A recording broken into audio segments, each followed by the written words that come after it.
Howdy, friend. Spitz here, and this is Feed Bandit, the Texas First Outdoors podcast. If you ever want to stand on the exact dirt where the true legend of the Texas Cowboy was born, you do not need to look toward the mountain peaks or the coastal bays. You need to hook up your trailer, point your truck just a few miles south of San Antonio, and drive straight into the heart of the brush country. You will find yourself in a place where the soil is sandy, the mesquite trees grow thick, and the history is so deep you can feel it under your boots. I am talking about Atascosa County. This is a land that was built on pure grit, wild cattle, and the independent spirit of the early pioneers. Long before there were modern highways or big cities, this corner of the Republic was a wild frontier where cultures met and legends were written in the sand. Today, we are going to dive deep into the fascinating history of Atascosa County. We will talk about how it got its unique name, the legendary vaqueros who mastered the brush, and why this county holds the proud title of the birthplace of the cowboy. So pull up a chair. We have a lot of history to cover. The story of Atascosa County starts with the land itself and the water that runs through it. The name Atascosa comes from the Spanish word for boggy or muddy. When the early Spanish explorers traveled through this region in the 1700s, their horses and heavy wagons got stuck deep in the thick, wet mud around the local creeks after the heavy seasonal rains. It was a tough, unforgiving country covered in thick briars, thorny brush, and massive live oak groves. But where some people saw a hardship, the early settlers saw an incredible opportunity. In the early 1800s, José Antonio Navarro, a true hero of the Texas Revolution and a signer of the Texas Declaration of Independence, established a massive ranch in the area. This land became an epicenter for thousands of wild Spanish cattle known today as the Texas Longhorn. These cattle thrived in the thick brush, and learning how to round them up required a completely new type of skill. The local Mexican vaqueros and early Anglo settlers had to become master horsemen, using leather chaps to protect their legs from the thorns, and building thick rawhide ropes to catch the fast-running steers. This unique blending of skills and cultures right here in the sandy soil of Atascosa created the very first American cowboys. Let's look at the technical tips for exploring and understanding the rich historical footprint of this South Texas county.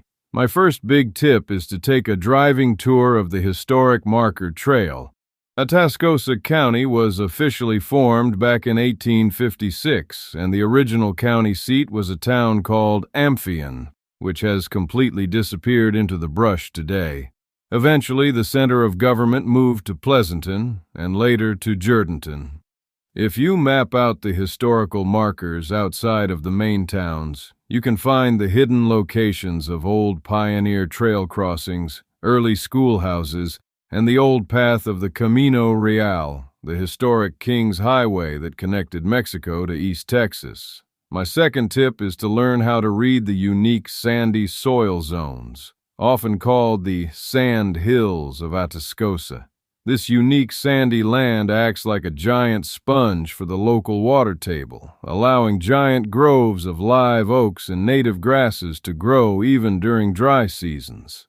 When you are looking for wildlife or old homestead sites, look for these oak islands, as they have always been the main places where both humans and animals gathered for shade and survival.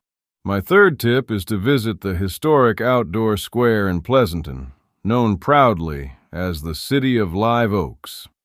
Right in the heart of town, you can stand under majestic trees that are hundreds of years old and have witnessed the entire evolution of the cattle trailing industry.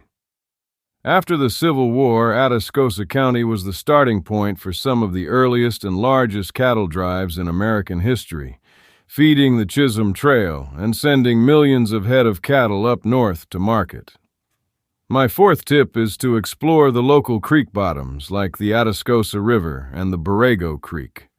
While much of the county is private property, Paying close attention to public bridge crossings and low water draws can show you exactly where the early travelers had to navigate that famous boggy mud that gave the county its name. My fifth tip is to keep your eyes open for the deep wildlife heritage that still mirrors the old frontier days. Because the brush country remains a wild sanctuary, traveling the back roads will show you healthy herds of white-tailed deer, wild turkeys, and javelinas that live in the exact same habitat their ancestors did 2 centuries ago. We care about the history of Atascosa County because it is the bedrock of our identity as Texans. The image of the cowboy is famous all over the world, but it isn't just a character from a book. It is a real heritage of hard work, bravery, and self-reliance that started right here in these sandy pastures. Preserving the tradition means keeping these stories alive for our children, showing them that the freedom we enjoy today was paid for by the sweat and determination of the early families who tamed the wilderness. Protecting the legacy means being good stewards of the land, respecting the small-town values, and looking after the natural resources that have sustained Atascosa for generations. Whether you are a multi-generation rancher tending to your stock or an outdoorsman tracking game through the mesquite, you are walking in the footsteps of giants. When we stand tall as Texians, we promise to honor that cowboy spirit and keep the flame of our history burning bright. Treat the heritage with respect and stand proud of the country you come from. So what do you think of that? Are we right on target, or did we totally miss the boat on that one? Email us at howdy@feedbandit.com and let us know either way. And don't forget to check us out at feedbandit.com and grab some gear to show off your Texas First Outdoors pride. Preserve the tradition, protect the legacy, and remember, always support your local feed store. If you're there for them, they'll be there for you when you need them the most out in the field. Stand tall, fellow Texian. We'll talk soon.